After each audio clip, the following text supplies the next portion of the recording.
Without a clear purpose, life will pull you in 100 different directions. You'll feel aimless, lost at sea, and void of meaning. But when you define and live with purpose, everything changes. The feeling of overwhelm fades away as your mental energy concentrates like a laser in one direction, generating enormous levels of self-discipline and grit. Your purpose-fueled grit produces creative insights and new skills. Living with purpose brings forth your best self, your best work, and your greatest impact. Here are 5 powerful ways to cultivate a sense of purpose from more than 25 books on purpose. Think of these 5 big purpose insights as a choose-your-own adventure. Your mission is to decide which of these 5 approaches to purpose resonates with you most, and then use that approach to live with more purpose this year. Purpose insight number 1, face the resistance. You can instantly find your purpose by asking, what work am I most resisting right now? Is there a project you've been putting off, a workout you don't feel like doing, or a difficult conversation you're avoiding?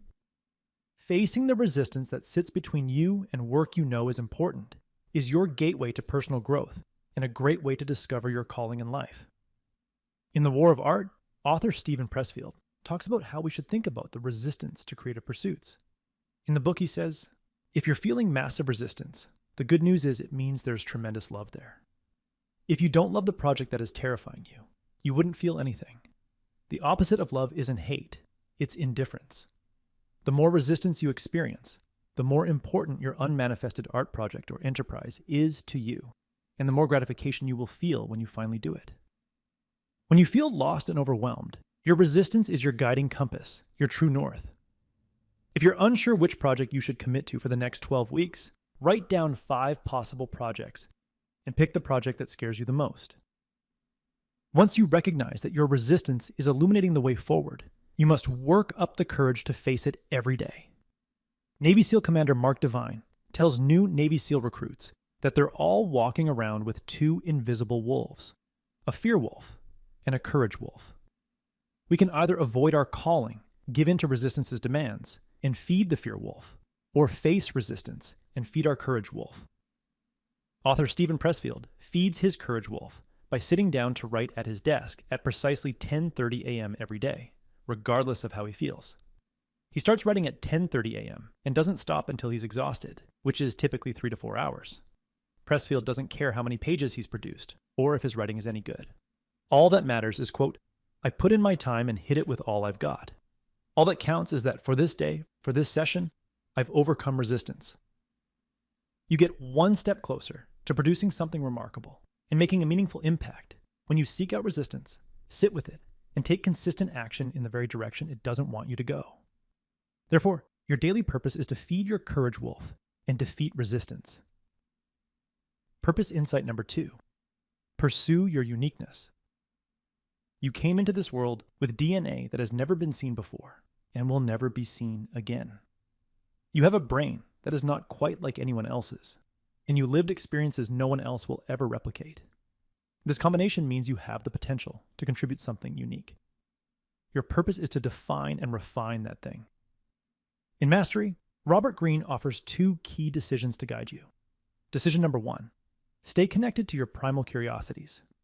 Decision number 2, relentlessly learn skills linked to those primal curiosities. When Albert Einstein was 5, his father gave him a compass. As he examined it, he was completely mesmerized by the invisible force that moved the needle. It made him wonder what other undiscovered or less understood forces might exist in the world. This early childhood experience hinted at a primal curiosity that would fuel his drive for mastery in the decades to follow. Author Robert Greene observed that all masters seem to maintain a connection to their primal curiosity throughout their careers. However, most people lose touch with their innate curiosity as they age. Schools and universities often stifle curiosity, while social pressure to follow conventional paths makes us forget what once captivated us. If you and I want to attain mastery and contribute something unique to the world, we must reconnect with our primal curiosity. We need to return to our origins and rediscover what fascinated us before social pressure urged us to conform. Robert Greene recommends spending a few weeks journaling 20 minutes a day to better understand and reconnect with this curiosity. Remove distractions. Write fast and freely for 20 minutes. Keep asking yourself, what did I naturally gravitate to before I felt social pressure? Write down whatever comes to mind and aim to dig deeper each time. When I did this exercise, I remembered being completely drawn to encyclopedias at age 10, taking detailed notes on topics like how a plane lifts. It wasn't a homework assignment, just something I felt compelled to do.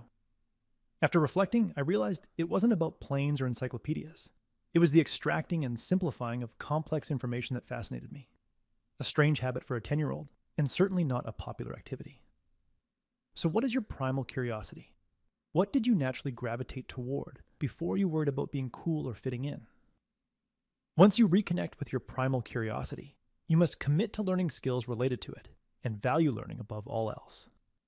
Sometimes the best opportunities to learn come with lower pay, zero recognition, harsh criticism, or long hours of tedious work. A stand-up comic will endure $5 open mic nights, repeated heckling, and sleeping on a friend's couch for months, if that's their best opportunity to master the craft. Every master makes trade-offs for prime learning opportunities. You too must make deliberate sacrifices to excel at a handful of skills that when combined will make you one of a kind. Purpose insight number 3, choose a worthwhile struggle.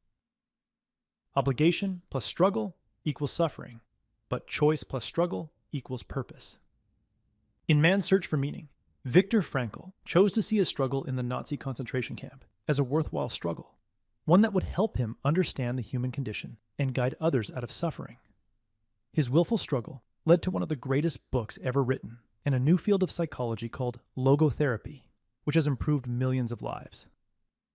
Frankl wrote, "What man actually needs is not a tensionless state, but rather the striving and struggling for a worthwhile goal, a freely chosen task."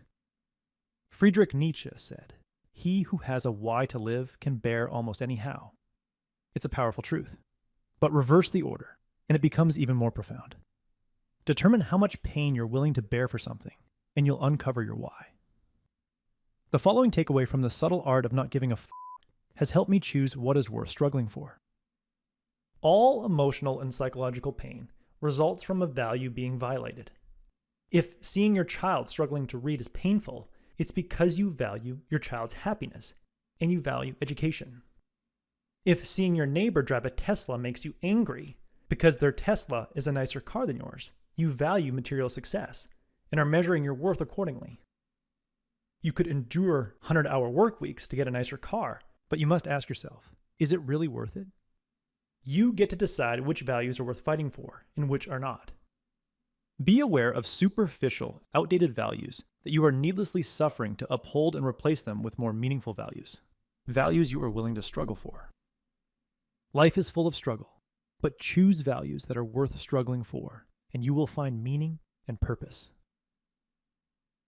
Purpose insight number 4, carry on the impact. If you take time to reflect, you'll realize that a critical few people have had a profound impact on your life.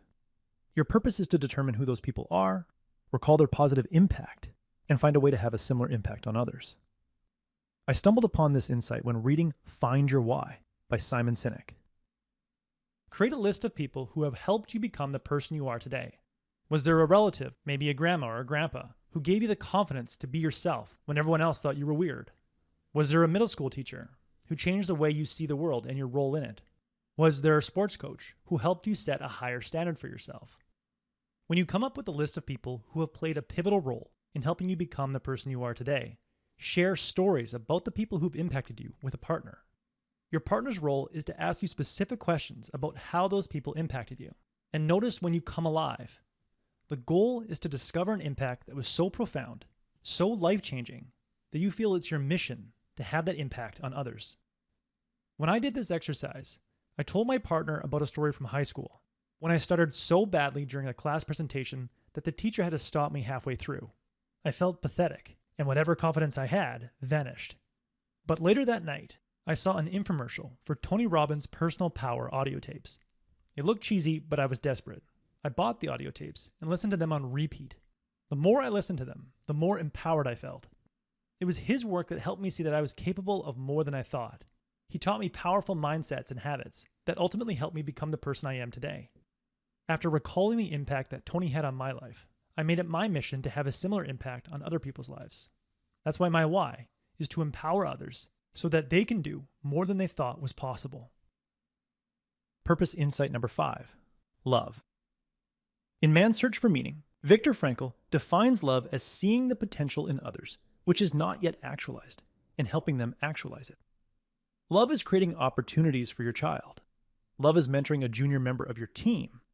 Love is introducing your friend to someone who can help them find a new and more rewarding job. Love is meeting a friend for coffee to help them brainstorm ideas for their latest business venture. And love is comforting a sick parent so they find the strength to live another day. As an entrepreneur, you can love your customers by developing a product that will free up their time and help them realize their potential. When you lack meaning, decide who you can elevate. Aim to make someone's life a little bit better. Get so busy helping others, you forget yourself in the process. Viktor Frankl says, the more one forgets himself by giving himself to another person to love, the more human he is, and the more he actualizes himself. In his book, How Will You Measure Your Life?, world-renowned business professor Clayton Christensen realized late in his career that the only metric that truly mattered to him was the number of people he helped become better at what they do. So, what purpose strategy resonated with you the most? And which one do you think will generate a powerful sense of purpose for you? Face the resistance.